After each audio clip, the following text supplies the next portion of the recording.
საქართველოს ელოდება დიდი განსაცდელი.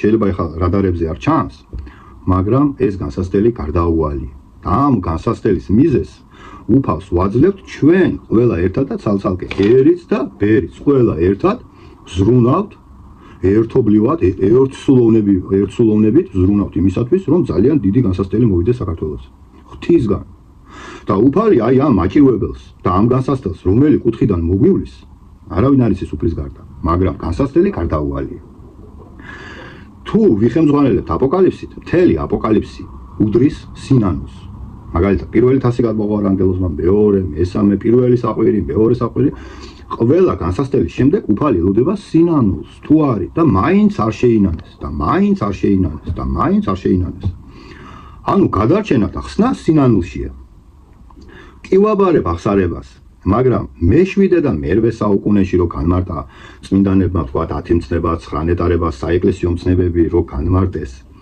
მას ჭირდება განახლება რას ნიშნავს სახარება დღეს 21 საუკუნეში 2026 წელს საქართველოში იყო ასეთი მცდელობა ეს უნიკალური წიგნია რუსმა მღვდელმა დაწერა და 1899 წელს ქართველმა მღვდელმა გადმოთარგმნა შემდეგ ეს წიგნი ესე იგი კითხვა-პასუხები არის რომელი მცნება რომელი ცოდვით ირღვევა ხო ნეტარებები 10 მცნება 9 ნეტარება და საეკლესიო მცნებანი საქართველოში არის რამოდენიმე ბროშურის მცდელობა მაგრამ არაფრად არ გამოდგება რა ანუ ეს ის არ არის რა შრომაც იყო თუნდაც საუკუნის უკან მე-19 საუკუნე 21 საუკუნეა და მე-19 საუკუნეში უფრო მეტი შრომა იყო ჩადებული სინანულის განმარტებაში ვიდრე დღეს ვერ პოულობს საქართველოში ნორმალურ სახელმძღვანელოს რუსეთიდან გამომიგზავნა უშუალოდ ავტორმა არის ასეთი წიგნი სადაც განმარტებულია 10 მცნება თანამედროვე ცოდვებით მაგრამ ეს წიგნი გამოუშვა ავტორმა სხვათა შორის ალექსანდრე ნეველის ჯილდოთი დაჯილდოვდა ეს წიგნი სრულიად რუსეთში აღიარეს ეს წიგნი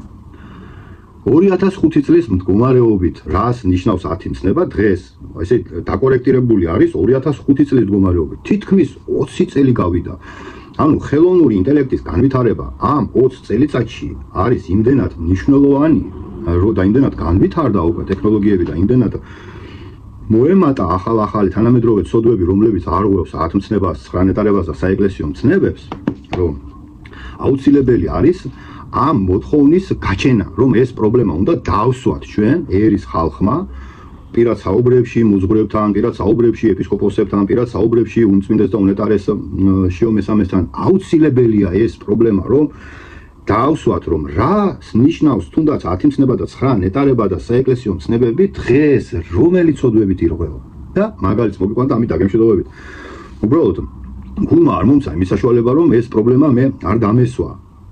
ეს გამორიცხული ყამას მე ვერავარიდებდი თავს და აი მაგალითად დავიღოთ გამოცხადება ანუ აპოკალიფსი 4 ხილვა ქონდა იოანე მახარებელს 4 ხილვა ქონდა და აი ეს 4 ხილვა გაიწერა 22 თავში ხო აი ამ აპოკალიფსში ხო უნდა ნახოთ მე-14 თავში რა წერია მე-14 თავის მე-9 მუხლი ვინც თაყვანს სცემს მხედს და მის ხატებას და მიიღებს ნიშანს შუბლზე ან ხელზე ის შესვამს ღვთის მძვინვარების ღვინისაგან, რომელიც მისი რისხვის თაში არის შემზადებული შეუზავებლად და დაიტანჯება ცეცხლსა და გოგირდში, წმინდა ანგელოზებისა და კრავის წინაშე და ასე შემდეგ და ასე შემდეგ. ანუ როდესაც მე-10-ს მივაყოლე, მე-10 მუხლის, ანუ მე-9 მუხლში როდესაც ვკითხულობთ, რომ ვინც თაყვანს სცემს მხედს და მის ხატებას და მიიღებს ნიშანს შუბლზე ან ხელზე, აი გაამახვილე თქვენი ყურადღება. ვინც თაყვანს სცემს მხედს და მის ხატებას, ამას არავინ არ განმარტავს, არის ყველა ჩუმად. ელოდება და ამაში დიდი თავმდაბლობა არის ელოდება როდის გამოამჟღავნებს მხედსი და მისი ხატება თავს რომ ამხილოს ეკლესია მერმას და ბერმას ეს საქართველოს უნდა გააკეთოს და მერეა საუბარი ხო ესე ვინც თაყვანს სცემს მხედს და მის ხატებას ხო რო ველოდებით მხედსმა ანუ და მხედსის ხატმა თავი გაამჟღავნა და მხედსის ხატება უკვე არის ხელოვნური ინტელექტი რომელსაც მოიხმარს როგორც პატარა ბალღები ასევე ბებიები და ბაბუები და დიდი ბებიები და დიდი ბაბუები და დიასახლისები და ესე იგი საშუალო ასაკის ხალხი ხო სოციალურ არქიტექტურაში ყველა მოიხმარს აი ამ ხელოვნურ ინტელექტს მაგრამ მათ არა აქვს იმ მასშტაბის ცოდომის უფლება რაც აქვს მაგალითად ამერიკის თავდაცვის სამინისტროს თქვა ან ფინანსთა სამინისტროს ამერიკის თქვა ან რუსეთის ან ჩინეთის ხო იქ ცოტა სხვა მასშტაბია ანუ უბრალოდ იერარქიულად რომ ჩვენ არაფერს არ წარმოვადგენთ სოციალურ არქიტექტურაში ხო და იმხელა წვდომა არ გვაქვს ეს იმას არ ნიშნავს რომ ვისაც წვდომა აქვს, ის საფრთხეს არ წარმოადგენს ადამიანებისათვის, ხო? ღმერთსა და ადამიანს შორის აი ამ ხიდების ჩანგრევის საფრთხეს ქმნის ხელოვნური ინტელექტი, მაგრამ ჩვენ ვკითხეთ მაგალითად ცნების წამალი რომელი დაულიო თქვათ, ნაღვრის ბუშტი მაწუხებს თქვათ, ხო?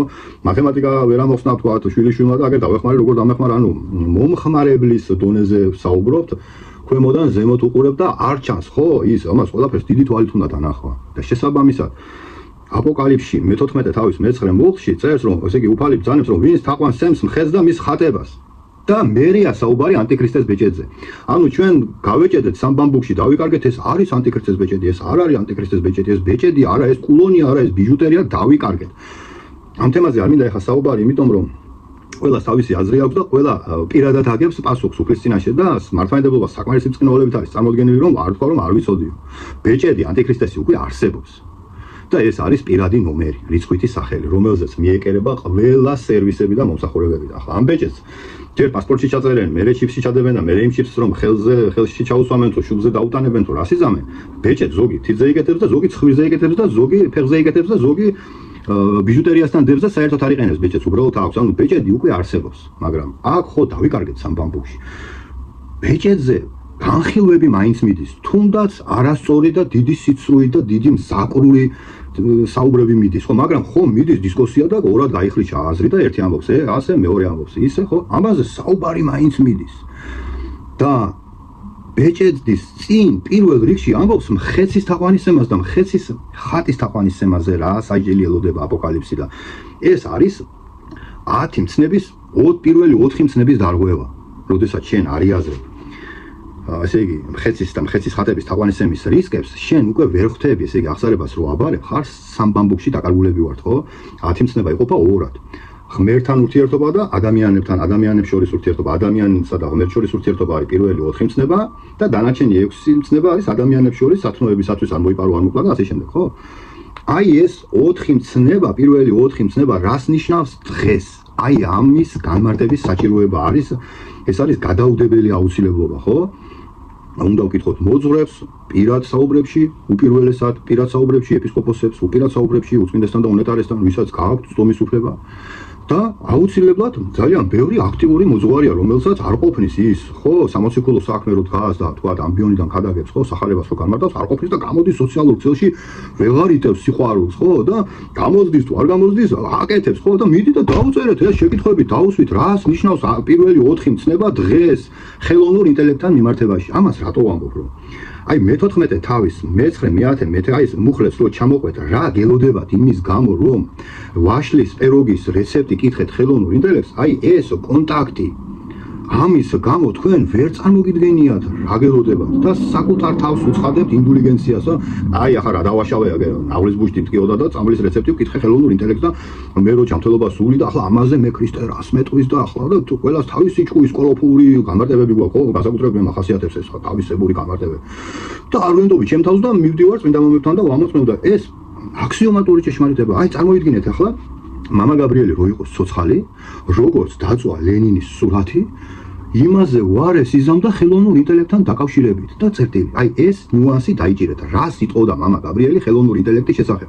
ამაში არის გასაღები და წერტილი. ამით აგემშვიდობებით. მადლობა ყურადღებისათვის.